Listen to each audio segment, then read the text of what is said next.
Disturbing, mysterious locations. What did Joe Bartolozzi post? The internet's hidden horrors.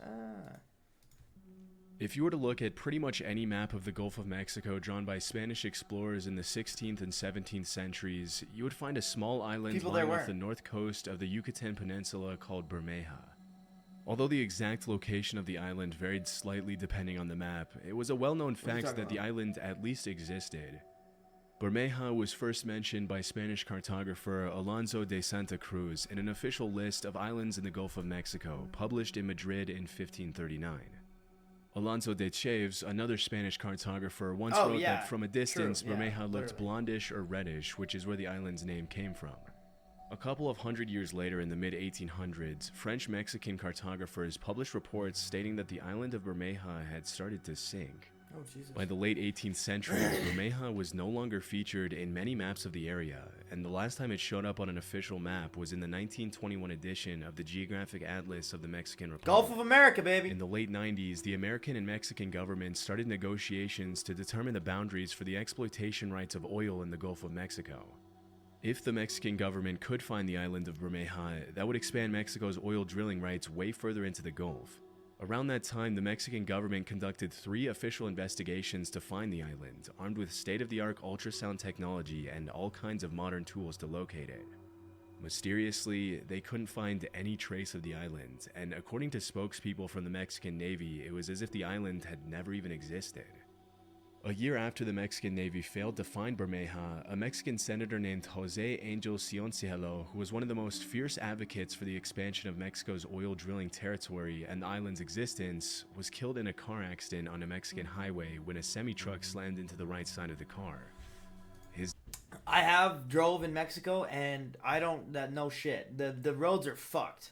Death quickly became the fuel for a conspiracy theory, according to which the CIA had blown up the island to further an oil-fueled American agenda.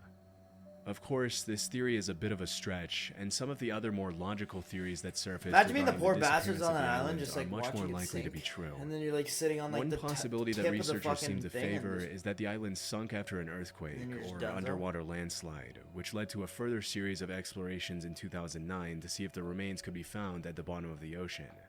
However, despite the even more advanced technologies that were used during that year's official investigations, the ultrasound exploration of the ocean floor revealed absolutely nothing but a sandy ocean bottom.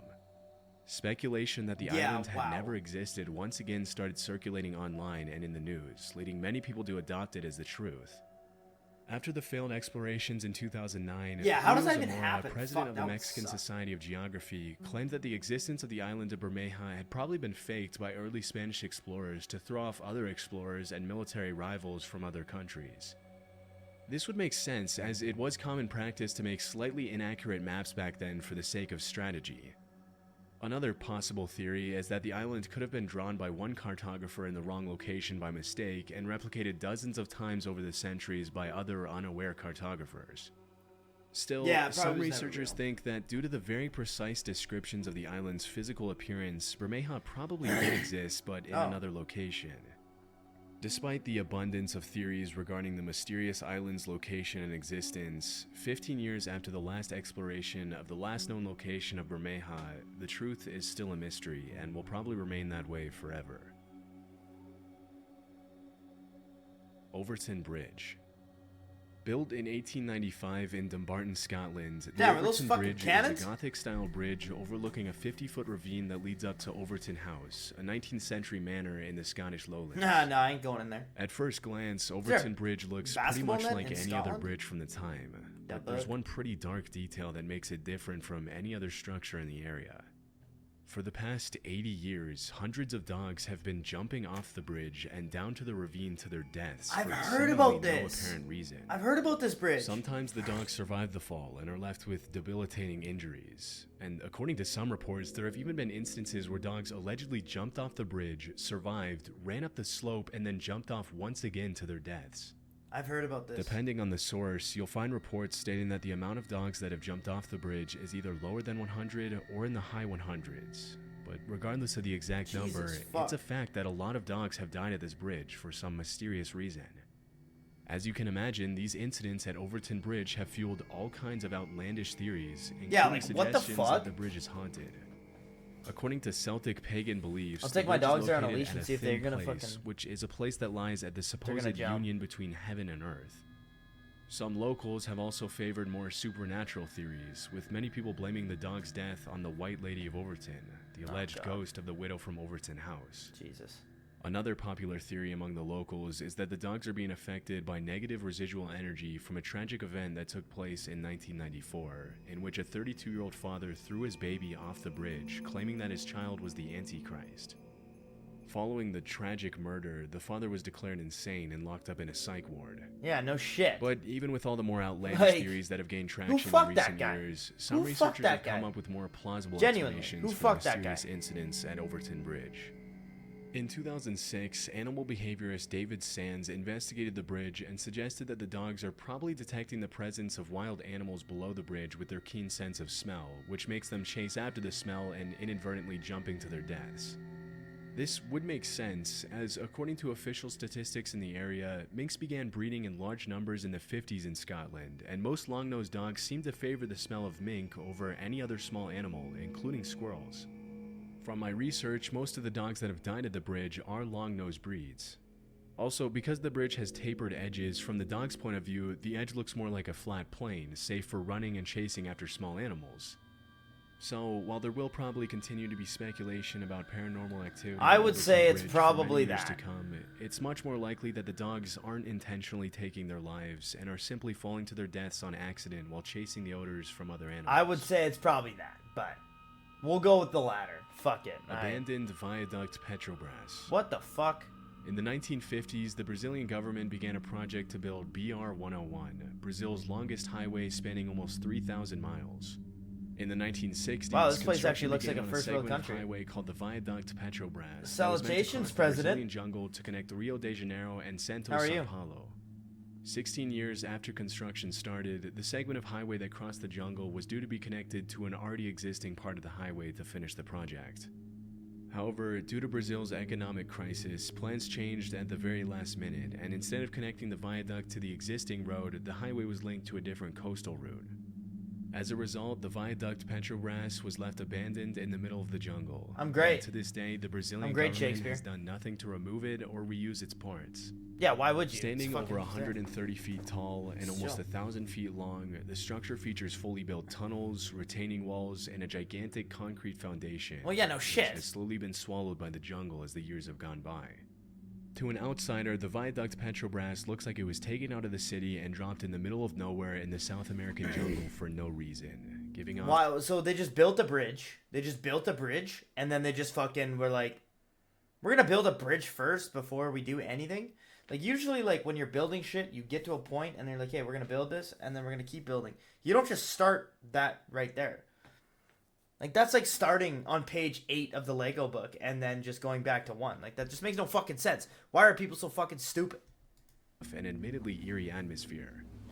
Even though the viaduct Petrobras seems pretty wasteful, the out-of-place structure is now a pretty popular tourist destination for curious travelers and locals wanting to catch a glimpse of the abandoned concrete giant. It's just a bridge, bro.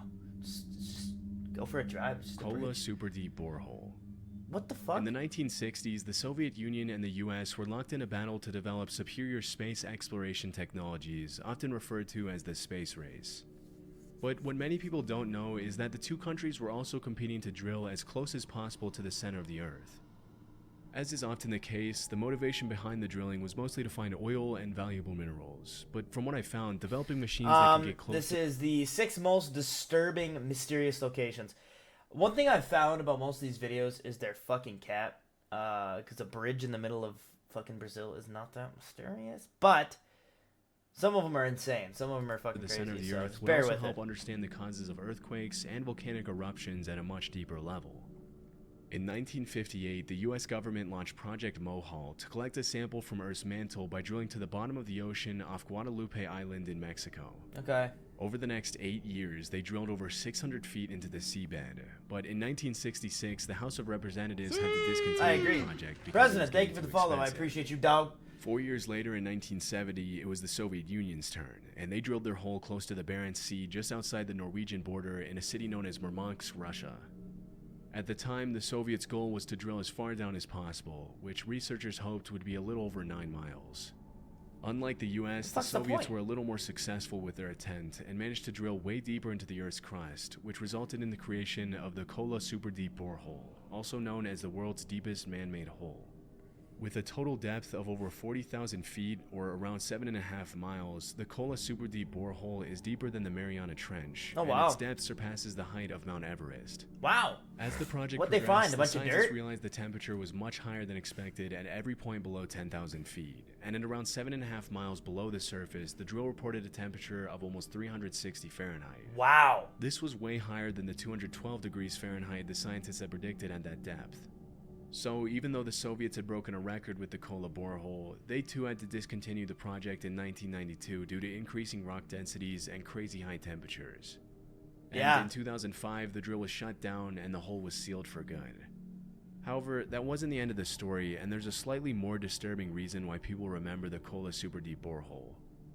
In the late 80s, a strange story started circulating in several Christian Finnish newspapers, which reported that a group of Soviet scientists had drilled a hole to the center of the Earth and had allegedly lowered an extremely heat-tolerant microphone into the hole. Through this, they supposedly heard a series of extremely disturbing, tormented screams coming from the bottom of the well. Throughout the 90s, the story spread to other countries, until even American newspapers were running it. As the story gained popularity, sound files with the supposed audio of the tormented screams from the center of the Earth started appearing everywhere online, with allegations that the screams came from tormented souls stuck in hell. As it was later revealed, the original recording of tormented screams was made from a loop of various sound effects and the soundtrack from the 1972 movie Barren Blood. From this point forward, it was pretty much common knowledge that the screams were fake. However, it is a fact that some pretty disturbing sounds have been heard coming from the Kola Super Deep Borehole, along with other super deep boreholes. In 2013, Dutch artist Lute Given traveled to the 30,000-foot deep KTB Super Deep Borehole in Germany, where she lowered a microphone protected by a thermal shield to see if she could pick up any sounds at the bottom of the well. Interestingly, a mysterious deep rumbling sound that scientists couldn't explain could be heard through the microphone, which in the artist's own words, some people thought sounded like hell, while others thought they could hear the planet breathe. It probably Even though is. the sound is pretty cool to hear, even if a little haunting, the consensus among scientists is that the sound comes from layers and layers of rocks rearranging themselves after being moved around by the drill that made the hole. Yeah. Well, what is at the center of the Earth? Like, that is fucking, like, is it just rocks? And, like, dirt? And fucking, like, bedrock? Like, what is actually at the center of the Earth? I understand why it's so hot, because there's, like, just, like, not, like, there's no air can't get in or out, so it's just heat.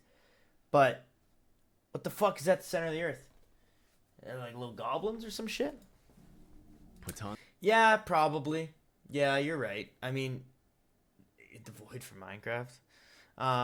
Yeah, you're probably right. Probably would, yeah. Just like everything's so fucking hot, it just fucking burns everything, and they just, yeah. I would assume. Crater. Yeah, you're right. In 1949, That guy's a pedophile. Do not. I don't like him. He looks haunted. He looks like he would do some shit to me. I don't know if it would be like torture or rape, but it would be something. I don't trust this guy. Russian geologist named Vadim Kolpakov stumbled upon a mysterious crater with a diameter of over 500 feet and a height of almost 140 feet in Irkutsk, Siberia. Why are we At up the center there? of the crater, he found a little hill around 40 feet tall, which kind of looked like an eagle's nest with an egg inside it. It's probably a Curious giant. to find out what was inside the crater, Kolpakov made plans to climb the mound and take a look inside to confirm his hypothesis that the crater had been caused by a meteorite. But the locals warned him that Fire Eagle Nest, as it's become known all over the world, allegedly possessed evil powers, and whoever stepped inside it would be dead soon after. And he dies. Dismissing the insistent warnings as superstition, he climbed the mound, but failed to find any rock samples that supported his meteorite hypothesis. Over time, more and more expeditions were carried out to the crater, including one in 2005 in which the leader of the investigation died of a heart attack shortly after visiting the crater. Based on the findings of recent explorations, scientists have ruled out volcanic eruptions, nuclear explosions, and impact from a meteorite as possible causes for the crater. Could it just be a big rock? In the absence of a solid answer, some have started coming up with all kinds of theories to explain. Could it just be abnormality? I don't know. Just a thought. I mean, it looks weird, but I mean, there's mountains around. I mean, maybe it was a landslide at one, like, in its origin, including the possibility. Unless there's like no rock. If this is like the only rock in this area and then it's just dirt, then fair enough. But if all these trees have like grown on rocks and shit, not on rocks, but like in the dirt around rocks, then that a UFO landing made the crater. Others have linked the crater to the Tunguska meteorite, the remains of which have never been discovered. Tunguska's fucked. One of the things that makes it so difficult to determine the origin of Fire Eagle Nest, or Kolpakov Cone as it's now popularly known, is that the crater frequently looks fucked. Changes shape, which suggests that whatever caused it is still affecting it to this day. The only thing scientists know for sure is that the crater is around 250 years old, which they gathered from the rings on the trees growing on the mound.